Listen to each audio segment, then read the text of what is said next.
সন্তান হারানোর শোকে অঝরে কাঁদছেন আর বারবার মূর্ছা যাচ্ছেন মা পারভিন আক্তার। বাবা জসিমউদ্দিন যেন শোকে পাথর। এলাকার প্রিয় মুখ জাহিদুল ইসলাম পারভেজের এমন মর্মান্তিক মৃত্যুতে কাঁদছে স্বজন ও প্রতিবেশীরাও। মৃত্যুর আগের রাতে মায়ের সাথে ভিডিও কলে শেষ কথা হয় পারভেজের। সন্তানের মৃত্যুর খবরে ভোরে বাড়ি ফিরেছেন কুয়েত প্রবাসী বাবা সাবেক ছাত্রদল নেতা জসিমউদ্দিন। একমাত্র ছেলের এমন মৃত্যুর দৃষ্টান্তমূলক শাস্তির দাবি জানান তারা। আমার সহমায় আলাইতো, আমি বাচ্চা থেকে গেলাম, আমার সন্তান যদি না থাকে আমি বাচ্চা থেকে গেলাম।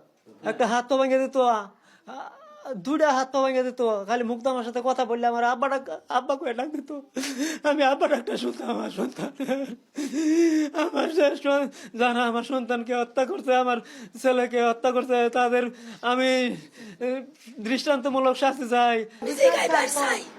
আমার অপরাধ কি?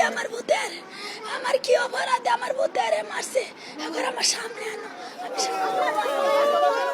বাবা বিদেশে থাকায় নিজের গ্রামের বাড়িতে নতুন একতলা বাড়ি নির্মাণ করেছিলেন পারভেজ, কিন্তু সে বাড়িতে আর থাকা হলো না তার।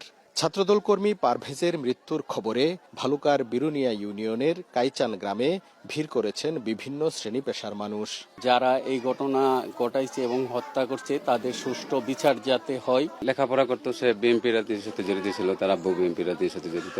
সেইভাবে জোরে পড়লো, এটা আমি সরকারের কাছে আমি এটার বিচার চাই। অত্যন্ত নম্র, ভদ্র এবং হাসি খুশি একটা ছেলে ছিল।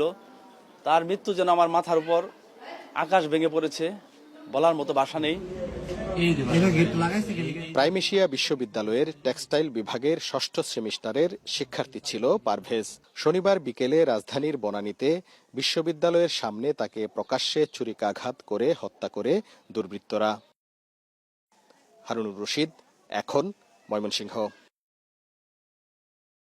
একনল হ্যান্ড ওয়াশ 100% প্যারাবেন ফ্রি, তাই নিরাপদ হাতের জন্য আস্থা রাখুন একনল।